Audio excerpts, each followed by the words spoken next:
Sunday को मेरा रंगीन बिस्तरा, मेरे राइट में बिपाशा बसु की फोटो, मेरे लेफ्ट में प्रियंका चोपड़ा की फोटो। अब मेरी मर्जी, मैं जिधर मर्जी उधर अंगड़ाई लूं। जी लाफ्टर की राखी सावंत मैं ही हूँ।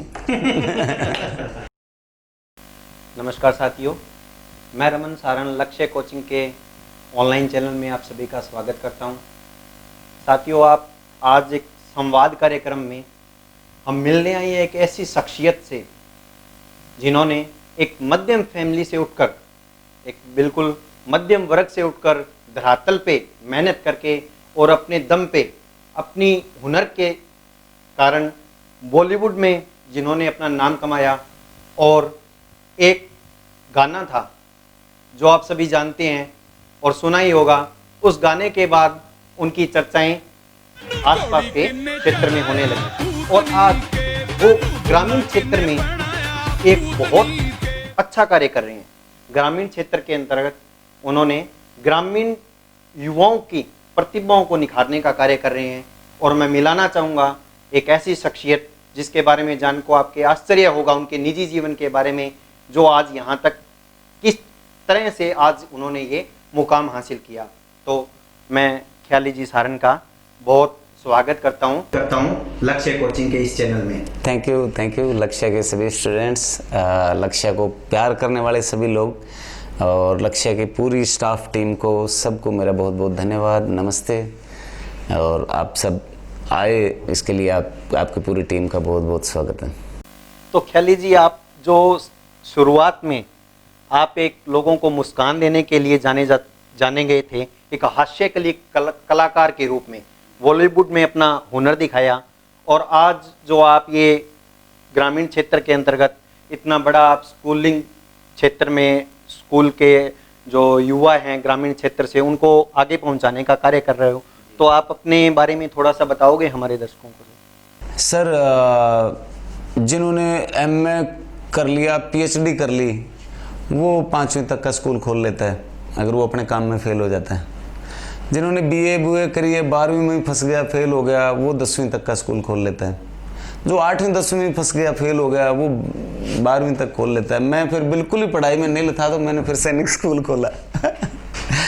तो ये मामला होता है सारा कॉन्फिडेंस के साथ जुड़ा हुआ कि हम क्या करना चाह रहे हैं जीवन में, और हमारे अंदर एक कॉन्फिडेंस होना चाहिए कि हाँ, जो हम करना चाह रहे हैं वो पूरा होगा। वो पूरा कैसे होगा कि फिर वापस आना पड़ता है। आपने देखा है ना, कोई भी जानवर भी अगर दौड़ लगाता है तो एक बार ही उसको स्पीड बढ़ाने के लिए पीछे हटता है, फिर वो स्पीड पकड़ता है। तो हमने एक तय कर लिया कि चश्मा बनाना है। या मान लो आज लक्ष्य कोचिंग सेंटर का कोई स्टूडेंट है, उसने ये तय कर लिया कि मुझे बैंकिंग में सिलेक्ट होना है, तो वो सोच के एक बार उसको एक कदम पीछे आना पड़ेगा कि मुझे ये सिलेक्ट करने के लिए क्या करना है। क्या करने के लिए मुझे डिसिप्लिन में रहना पड़ेगा। मैं घर से बाहर रह रहा हूँ तो मुझे बहुत चीज़ों का ध्यान रखना पड़ेगा कि कल को मैं ऐसी कोई शरारत ना हो जाए कि मेरे माँ बाप को शर्मिंदा होना पड़े। कोई ऐसी शरारत ना हो जाए कि मैं आया हूँ बैंकिंग की तैयारी करने और मैं कहीं नशे में, बियर में, सिगरेट में फंस जाऊँ, तो वो भटकना शुरू हो जाता है। वो फिर उसका कॉन्फिडेंस लूज़ कर देते हैं। तो सबसे पहले तो कॉन्फिडेंस होना चाहिए। कॉन्फिडेंस अगर इंसान में होगा कि मुझे करना है कुछ, तो वो बड़ा संभल के चलेगा। सेकेंडरी होता है त्याग। आपको नींद भी त्यागनी पड़ती है, सुबह सुबह उठना बहुत मुश्किल काम होता है सभी के लिए, चाहे स्टूडेंट हो चाहे और हो। एक शहर को छोड़ के या घर को छोड़ के दूसरी जगह जाना, माँ बाप को छोड़ के जाना, दोस्तों को छोड़ के जाना, ये बड़ा बहुत टेढ़ा मुश्किल काम होता है।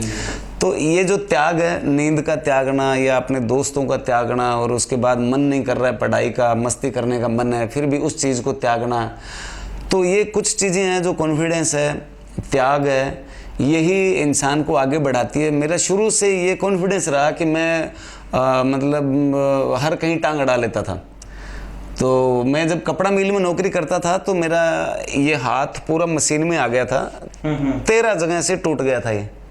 मैं 13 महीने एडमिट रहा। मेरे पास कोई दवाई का भी पैसा नहीं था, कोई मुझे संभालने वाला भी नहीं था, लेकिन कॉन्फिडेंस इतना था कि मैंने अपने आप को समझाया कि आए रखिए, जाए रखिए, जो मन में है वो गाए रखिए, और टूटा है हाथ तो क्या हुआ, ख्याली कहीं ना कहीं फंसाए रखिए। तो जहां मौका मिले जीवन में, वहां कभी पीछे मत हटो। और जीवन जीतने का सबसे अच्छा तरीका, आपको जितनी बड़ी मर्जी टेंशन हो, अपने काम की स्पीड बढ़ाओ। मैंने भी यही सूत्र अपनाया, काम की स्पीड बढ़ाई तो टेंशन में ध्यान नहीं जाता कि मैं जिसे ओढ़ता बिछाता हूँ वो गजल आपको सुनाता हूँ। ये जिंदगी ट्रेन सी गुजरती है, मैं पुल सा थरथराता हूँ, जब से उखड़ गया एक बाजू मेरा मैं और ज़्यादा वजन उठाता हूँ, और ज़्यादा वजन उठाता हूँ। तो जितनी ज़्यादा टेंशनें आती है, मुश्किलें आती है, उतने ही ज़्यादा आप काम की स्पीड बढ़ाइए। क्योंकि सोने को भी कहते हैं ना, बहुत ज़्यादा तपाना पड़ता है तब वो सोना बनता है, एक्चुअल में सोना नहीं होता। जैसा कि हमने आपके निजी जीवन के बारे में सुना तो उससे हमें ये अंदाज़ा हो गया था कि एक आपका सॉन्ग आया था कि तेनू घोड़ी किने चढ़ाया भूतनी के। तब ये सुन के ये हमें लगा कि मतलब जब ये गाना सुना और अपने ये सुना कि ये अपने यहाँ से है, इस क्षेत्र से ख्याल लीजिए सारण है। मतलब फिर उसके बाद जैसे आपका निजी जीवन के बारे में जाना, आपने एक दो पहले वीडियो में बताया था जैसा कि आप एक मध्यम फैमिली से उठे, आपके पापा ने फैक्ट्री में काम किया, एक बकरियां चरा के, और आपने कहाँ बॉलीवुड में अपना अस्तित्व बनाया।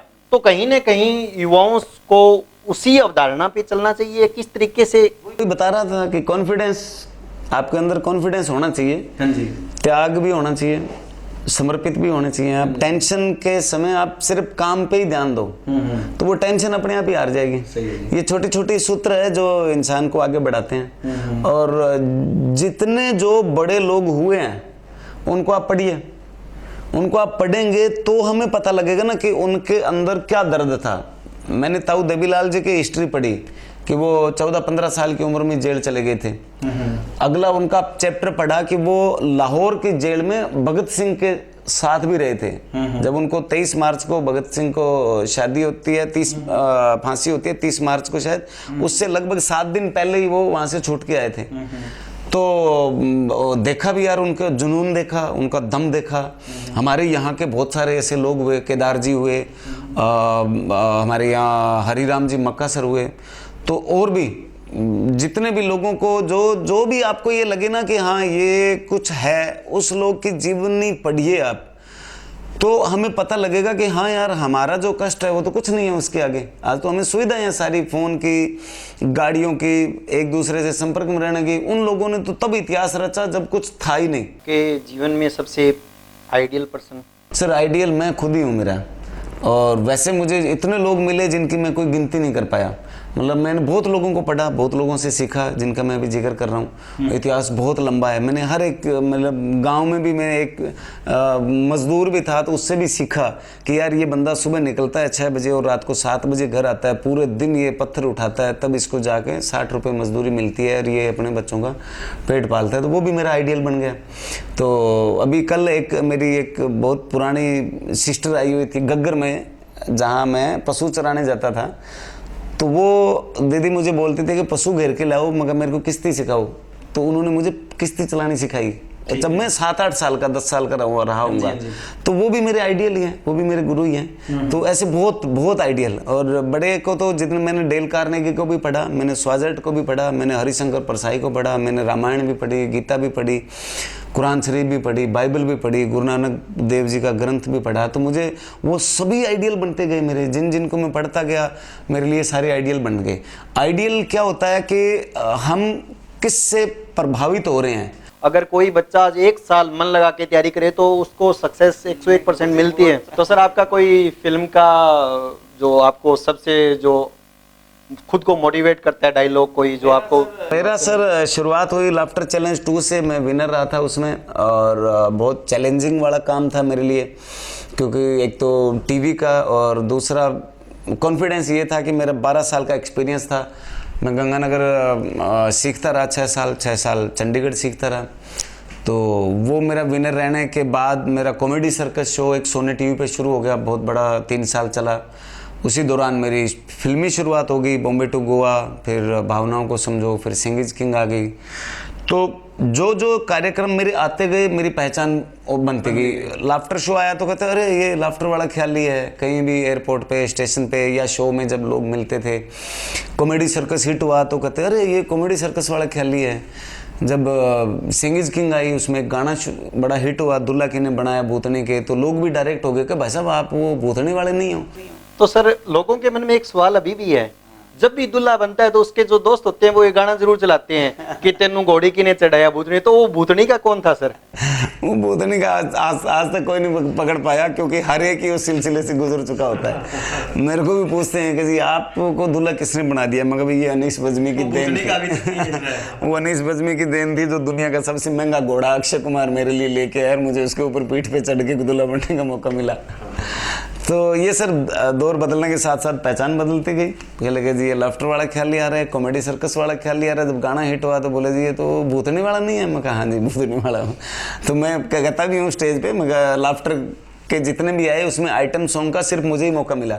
तो मगर जी लाफ्टर की राखी सावंत मैं ही हूँ। तो सर इसके बाद जैसे आपने बॉलीवुड में पहचान बनाई और आज जो आप ग्रामीण क्षेत्र में, सर ने एक स्कूल बनाया है जो ग्रामीण अंचल के युवाओं को प्रेरित करके और एनडीए डिफेंस, जिसमें बच्चों को पढ़ाई के साथ साथ उनको अपना खुद का पहचान बनाने का जो मौका दे रहे हैं, तो वो किस तरह से सर आपके दिमाग में ये आइडिया आया? कहाँ से आपको इसकी प्रेरणा मिली? मैं हनुमानगढ़ से बिलोंग करता हूँ, तो हमारे यहाँ हरियाणा, पंजाब, राजस्थान तीनों का कल्चर बराबर है। पंजाबी एक कहावत है कि जिन्हों के घरे दाने उन्होंने कमड़े भी छाने। तो जब पैसे आ जाते हैं तो आइडिया देने वाले बहुत आ जाते हैं, अपने आप आ जाते हैं। लाफ्टर शो के बाद जब पैसे आने शुरू हो गए तो फिर सोचा कि करें क्या। बॉम्बे में एक रिवाज है सभी आर्टिस्टों की कि वो मकान ले लेते हैं, बस आगे से आगे 4 घर खरीद लेते हैं, 5 खरीद लेते हैं, उनको किराए चला देते हैं। तो मेरे को वो चीज़ बिल्कुल पसंद नहीं आई कभी भी। मगर यार ये कोई धंधा थोड़ी है, मकान ले लिया किराए पे चला रहे हो। ये कोई आपको अगर भगवान ने मौका दिया है तो आप समाज के लिए या देश के लिए या उन लोगों के लिए जिन्होंने आपको क्या सिखाया आपने उनके लिए क्या किया। तो फिर ये ध्यान में आया कि स्कूल बनाएंगे। स्कूल कैसा बनाएं, तो सैनिक स्कूल के पैटर्न पे बनाएंगे। कहाँ बनाएंगे, तो भी मैं बनाऊंगा मेरे गांव में। तो ये एक गांव में स्कूल की स्थापना हुई। गांव का एरिया का बहुत सपोर्ट मिला और सैनिक स्कूल के पैटर्न पे रखा कि यहाँ बच्चे को हर तरह की ट्रेनिंग मिल सके। किसी को घुड़सवार बनना है तो हॉर्स राइडिंग है, शूटिंग रेंज है, स्विमिंग है, सारे के सारे गेम्स है, dance, music, acting, brass band, bagpiper band, हर तरह का सिस्टम रखा कि जो बच्चे के मन में है वही उसको करना चाहिए। होता ही यही है। देखिए मेरे 2 बेटे हैं। बड़े बेटे की उम्र है अब लगभग 16 साल। उसको डायरेक्शन का शौक़ था। वो 6ठी 7वीं क्लास से ही ऐप डाउनलोड करना, एडिटिंग करना, शूट करना, फिर जोड़ना, फिर उसमें तारे सितारे लगाना, इसके चक्कर में उसकी कम से कम 20 बार पिटाई हुई। बड़ी मुश्किल से उसको हाथा जोड़ी करवा के 10वीं करवाई, क्योंकि वो पढ़ाई में बिल्कुल मेरे पे गया है। तो मेरी बड़ी उसने इज्जत रखी, शान रखी कि वो 42% लेके आया, मेरे 48 थे। तो इंटरव्यू में उसको पूछा भी किसी ने कि भाई तू 42 के जी, मैं मेरे बाप की बहुत इज्जत करता हूँ कि भाई उनसे ज़्यादा नहीं आना चाहिए। लेकिन असली पढ़ाई जो थी वो जो कर रहा था वो थी। तो फिर मैंने 11वीं नहीं करवाई, उसको एनिमेशन का 1 साल का कोर्स करवाया। अब वो बहुत अच्छी डायरेक्शन करता है काफ़ी। उसने यूनिवर्सिटीज़, कॉलेज, स्कूल की डॉक्यूमेंट्री फिल्म बनाई है। वो अपना पैसा कमाना शुरू कर दिया उसने। 16 साल की उम्र है। छोटा बेटा है वो 14 साल का है। वो जब 5-6 साल का था तब से मेरे साथ शूटिंग पे भी जाता था। तो थिएटर करना शुरू कर दिया। थिएटर करते करते मेरे को पता लगा कि इसको इस चीज़ में अच्छा लगता है। तो उसने एंकरिंग भी शुरू कर दी। टीवी के भी शो छोटे छोटे शुरू हो गए। करते करते वो बढ़िया उसकी मजदूरी चल पड़ी और वो अब अपना जो भी उनको ज़रूरत होता है मुझे बोले जी एक बारी कि जी फ़ोन, मगर भी ना तो मेरे बाप ने मुझे दिलाया ना मैं आपको दिलाऊंगा। मैंने कमा के लिया है, आप भी कमा के ले आओ।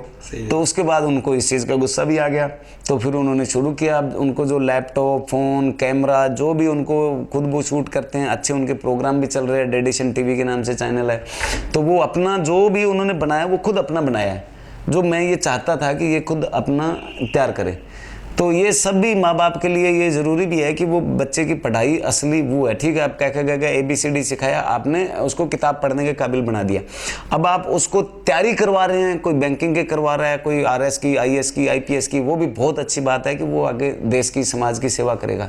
लेकिन 100% बच्चे पढ़ाई में 100% 90% नंबर ले आके नौकरी करे ऐसा कोई ज़रूरी नहीं है। वो जो नौकरी कर रहे हैं उनको नौकरी कराने के लिए मालिक भी तो चाहिए ना, उसकी भी तो ट्रेनिंग होती है स्पेशल।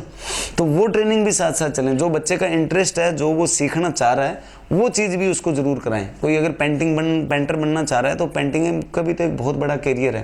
हॉर्स राइडिंग करना चाह रहा है तो घोड़ों का भी तो एक इतना बड़ा कैरियर है कि पूछो मत। मैं तो जब ये घोड़े लेके आया तब थोड़ी स्टडी करी तो पता लगा कि इतनी बड़ी बड़ी रेस होती है, इतने बड़े बड़े कॉम्पिटिशन होते हैं, 2-2 करोड़ के घोड़े होते हैं और 2.5-3 साल तक उनको फुल काम में लेते हैं। जब वो रिटायर हो जाते हैं तो वही जो घोड़ा 50 लाख का था वो मात्र 25,000 का हो जाता है। तो ये बहुत सारे ऐसे काम है। गांव में अगर डेयरी का उत्पादन करे उसकी पढ़ाई करके तो वो भी बहुत बड़ा रोजगार है। सर राजा आप अपने गांव के, अपने घर के, अपनी नगरी के, अपने बिजनेस के भी बन सकते हो। कोई ज़रूरी नहीं है कि दुनिया के ही राजा बने, जिससे आप 4 लोगों को, औरों को भी रोज़गार दे सकते हो, औरों को भी काम चला सकते हो, औरों को भी आप अच्छा रास्ता पकड़ा सकते हो।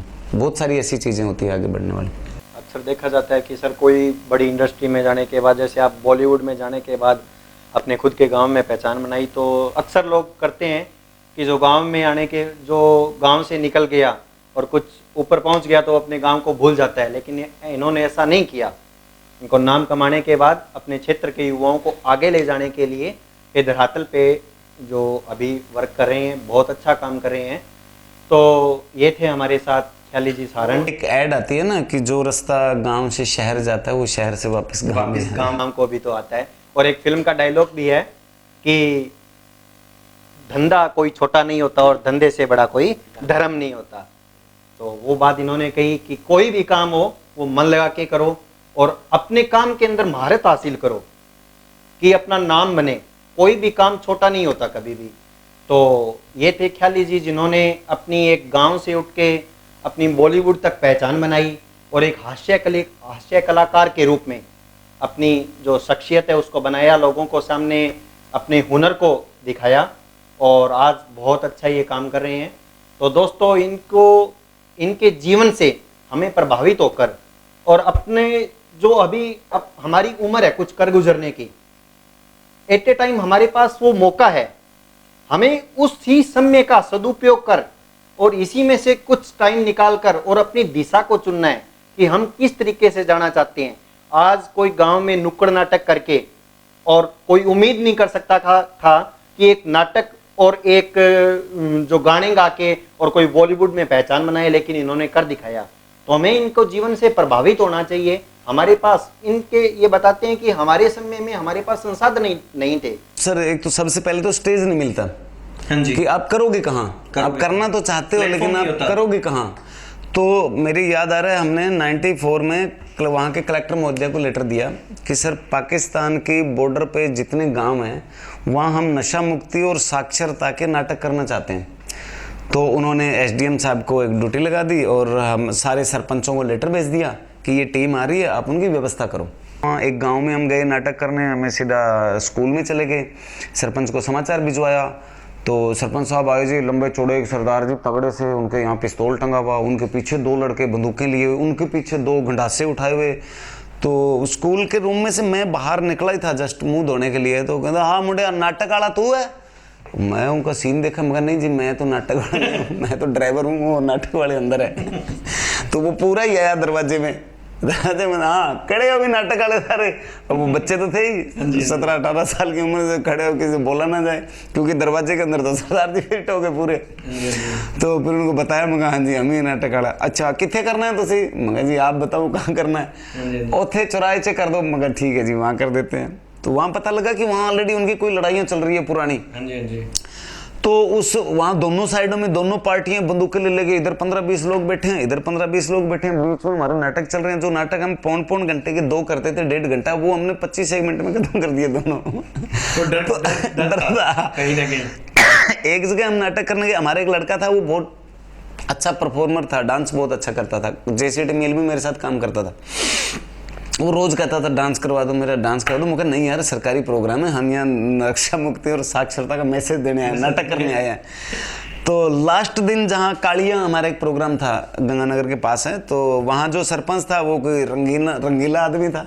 तो वो बोला नाटक की करना नाटक, मगर जी नशा मुक्ति के बारे में बताएं। कहना रहने दो, यहाँ सारे हर घर में टोप लगा हर घर में यहाँ टोप लगाते हैं, सारे दारू निकालते हैं, वो रहने दो, दूसरा कर दो पढ़ाई वाला। मगर नहीं सर यही चीज़ तो हम सिखाने आए हैं अभी, अब नशे से दूर रहो युवा को। ये कहना ठीक है, ते भंगड़ा करना है, मगर जी भंगड़ा तो नहीं, हम तो मैं नहीं एक का तो भंगड़ा भी ला दो। मगर यार आज लास्ट दिन है, 7 दिन हो गए नाटक करते हुए, तो मगर चल हरीश कर दे। तो वो ड्रेस हमेशा साथ में रखता था। अब जी गाना शुरू हो गया, लोगों ने पीती तुपका मैं तो पीती बाटे नाल चढ़ गई हो सराटे नाल, उस टाइम बब्बू मान का सुपरहिट सॉन्ग था। इधर दिन में घटना क्या घटी, कलेक्टर साहब ने एसडीएम को बोला कि जी वो जो टीम भेजी थी नाटक वाली उनको संभाल के तो आओ। तो उधर से वो मौके पे एसडीएम साहब आ गए, इधर तुपका चल रहा था। हमारे जो डायरेक्टर थे वो आए भागे भागे पीछे, सांस चढ़ा हुआ। वो क्या हुआ, वो डायरेक्टर मेरे से कम 7-8 साल छोटा था। तो लेकिन गुरु ही होता है। तो मैंने कहा सर क्या हुआ, और कहा मरा दिया। मैंने कहा था ना इसको नहीं नाटक डांस करवाना, तू लगा था बोले करवा दो। अरे मैं हुआ क्या, बोल वो एसडीएम आ गए शाग जी यहाँ। कहाँ है, मुझे हाँ वो देखा ना वो गंजा वहाँ चश्मा लगा के खड़ा हो नाटक देख रहा था। मगर यार आ तो गया। मैं धीरे से साउंड वाले को इशारा किया, मगर धीरे धीरे करके इसको बंद कर भी लोगों को भी ना पता लगे। तो जैसे ही वो बंद किया मैं भाग के स्टेज पे चढ़ा। मगर जी ये नमस्कारम, और देखा आपने अभी ये आपने जो गाना सुना था लोका ने तुपका मैं था पीती बाटे नाल चढ़ गई हो सराटे नाल, ये वो गाने हैं जो हमें नशे की तरफ प्रभावित करते हैं। इसलिए हमें सिर्फ नशा नहीं छोड़ना, ऐसे गानों से भी दूर रहना है। ये आपको एक उदाहरण के तौर पे बताया है, जो जिन गानों में नशों का जिक्र हो, ये गाने हमें बिगाड़ते हैं। ये गाने मतलब वो तालियां बज गई उस बात पे। हाँ, तो वो एसडीएम साहब भी लास्ट टाइम बोले यार आपका समझाने का तरीका बहुत बढ़िया है। वो नाटक भी हो गया और आपका तो वो तभी हो पाता है जब आपके अंदर कॉन्फिडेंस हो कि हाँ यार मैं इस बात को संभाल लूंगा। तो सुना आपने बातें कि कैसे जीवन की जो दिशा है उसको बदल सकते हैं, कैसे नेगेटिविटी को पॉजिटिविटी में बदल सकते हैं, किस तरीके से अपने को जाना है, अपने पास संसाधन। हर जगह का फायदा, मतलब अपने को मेरे हाथ का एक्सीडेंट हो गया था, मैं 13 महीने एडमिट रहा।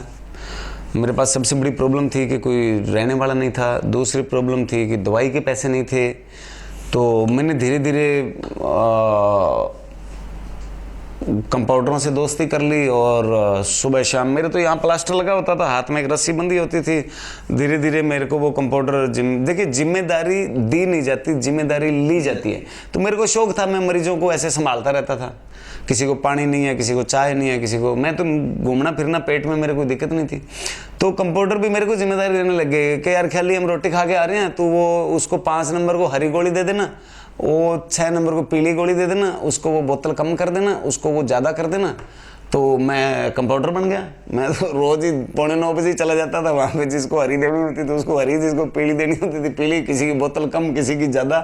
जब ड्रिप चल रही है तो उसी में एक पाइप रखा होता है जिसके अंदर इंजेक्शन लगता है। तो वो मैं जिसका 9:30 लगना था उसको मैं 9:15 ही लगाया आता था फोड़ के, क्योंकि मेरे को वो शौक चढ़ गया था। तो मैंने उस चीज़ का फ़ायदा ये उठाया कि मैं वहाँ तंग नहीं हुआ। मैंने वहाँ कंपाउंडरी सीख ली, मैं इंजेक्शन लगाना सीख गया, मैं वहाँ काफ़ी कुछ दवाइयों के नाम सीख गया। छोटी मोटी कोई बीमारी होती थी तो मैं डायरेक्ट मेडिकल से दवाई लेके काम चला लेता था। और उसके बाद आगे आगे जो मेरे ऑपरेशन होते रहे, मैं तो कहता भी हूँ अभी कि मैं 13 महीने एडमिट रहा और 8 मेरे ऑपरेशन हुए, तो कई डॉक्टर तो काम करना सीख गए थे, क्योंकि मेरे को रोज ही खोल लेते थे। कभी कभी तार लगाएंगे, कभी कभी पेच लगाएंगे, मगर ये आप करे रखो एक्सपेरिमेंट, जितना आप कर सकते हो सीखते रहो। अच्छा, फिर हॉस्पिटल को चेंज भी मैं ही करवा के लाया था। जो शहर में हॉस्पिटल था मैं 7 महीने वहाँ एडमिट रहा था, 6 महीने फिर इधर सूरतगढ़ रोड पे बड़ा हॉस्पिटल बन गया था, तो फिर मैं उसमें एडमिट रहा। तो जिस दिन ट्रांसफर कर रहे थे तो मैं भी मेरी फाइल लेके गेट पे पहुंचा, प्लास्टर लगा हुआ था, तो उन्होंने मेरे को देखा और बोले आप टेम्पो पकड़ो जाओ। मगर जी एम्बुलेंस लगाई है 5-6। बोले जी एम्बुलेंस तो ये सीरियस मरीजों के लिए है, तो जो चल सकता है फिर सकता है वो टेम्पो से बस से जाओ, वहाँ गार्ड मिलेगा वो बेड दे देगा। मैं मेरा घूम फिर के इधर उधर से आके वापस मेरे बेड पे सो गया। वो ढूंढते ढूंढते आए मेरे को, कहते तो मगर मैं सीरियस क्योंकि मैं कभी एम्बुलेंस में नहीं चढ़ा था उससे पहले, और मैं सोचा अगर आज नहीं चढ़ा तो पता नहीं कब मौका मिले, और मौका मिले उस दिन पता नहीं मैं होश में हूँ ना हूँ। आज तो मैं एक्सपेरिमेंट में उसका भी लें, तो वो मुझे ट्रॉली में डाल के वो स्ट्रेचर पे और लेके आए वहाँ से एम्बुलेंस में बता दिया। एक ताऊ और लेटा हुआ था, बड़ी एम्बुलेंस थी। तो जब वो हॉस्पिटल से चल के गोल बाजार में ऐसे पार करने लगे तो मैं उठ के बैठ गया, ऐसे देखने लग गया। वो ताऊ एकदम डरा गया, तो क्या हो गया? मगर अंकल कुछ नहीं हुआ, मैं कभी एम्बुलेंस में बैठ के ना गोल बाजार नहीं देखा, तो मैं जरा निरीक्षण कर रहा हूँ एम्बुलेंस से ये कैसा लग रहा है कैसा लग रहा है। फिर एक डॉक्टर साहब रिटायरमेंट हुए तो उनकी पार्टी हुई, पूरे हॉस्पिटल स्टाफ, नर्सिंग स्टाफ सबको बुलाया, तो मुझे भी इनविटेशन कार्ड भेजा भी तेरे को 8-12 महीने हो गए हम भर्ती में, तो भी स्टाफ ही है हमारा, परमानेंट मरीज हो आप। परमानेंट हो। तो आप कहीं भी आप देखिए, आप भगवान जिस भी परिस्थिति में रखे वहाँ पे आप जब खुश रहना सीख लेते हैं तो आपको दुनिया की कोई ताकत कामयाब होने से नहीं रोक सकती। अब मैं आपको छोटा सा उदाहरण देता हूँ कि मैं जब गंगानगर कपड़ा मिल में नौकरी की, मेरी ट्रेनिंग हुई, तो उस दौरान मैं लगभग 1-1.5 महीना रेलवे स्टेशन पे सोया। अब मुझे बहुत लोग पूछते हैं कि आप रेलवे स्टेशन में सोए तो कैसे खुश रहे, और मैं कहा भाई मैं कभी हिंदी का अखबार बिछा के नहीं सोया, कम से कम Times of India, Indian Express, Hindustan Times, जब लाफ्टर चैंपियंस हो रहा था भाई वहाँ भाई अखबार बिछा के सोना है, फिर हिंदी का इंग्लिश का बिछा के सोना, और फिर संडे को मेरा रंगीन बिस्तरा, मेरे राइट में बिपाशा बसु की फोटो, मेरे लेफ्ट में प्रियंका चोपड़ा की फोटो, अब मेरी मर्जी, मैं जिधर मर्जी उधर अंगड़ाई लूँ। मेरे को वो टेंशन थोड़ी थी कि मैं रेलवे स्टेशन पे सो रहा हूँ, मेरे को इस बात की खुशी थी कि मैं इंग्लिश अखबार बिछा के सो रहा हूँ यार। अच्छा, वहाँ सरकारी पंखा फ्री में, मेरे को कोई बिल नहीं देना, पक्का फर्श बना हुआ बढ़िया, इधर वाटर कूलर लगा हुआ, मैं परमानेंट ग्राहक उसका, बाकी सवारियां तो आते जाते पानी पीती थी। कि क्या बनाने आए थे, क्या बना बैठे, कहीं मंदिर, कहीं मस्जिद, कहीं गिरजा, कहीं गुरुद्वारा बना बैठे, हमसे जात अच्छी पक्षियों की कि मंदिर से उड़े तो मस्जिद पे जा बैठे और मस्जिद से उड़े तो मंदिर पे जा बैठे। बहुत खूब। तो ये थे हमारे साथ ख्याले जी सारण, जिनकी उन्होंने जीवन को किस तरीके से जिया और किस तरीके से जो उनकी नेगेटिव स्थितियां थी उसको कैसे उन्होंने पॉजिटिव में बदला, और जीवन का अनुभव जो उनसे जाना है उसी को हम लक्ष्य मानते हुए और अपने इस टाइम का सदुपयोग करते हुए अपने लक्ष्य को पहचाने और स्थितियों से घबराएं नहीं। कोई भी स्थिति अपने सामने आए उसको कैसे अपने लक्ष्य को पाने के लिए उस स्थिति का उपयोग किया जाए, तो उसका सदुपयोग करते हुए और अपने जीवन को, अपने लक्ष्य को पहचाने। धन्यवाद।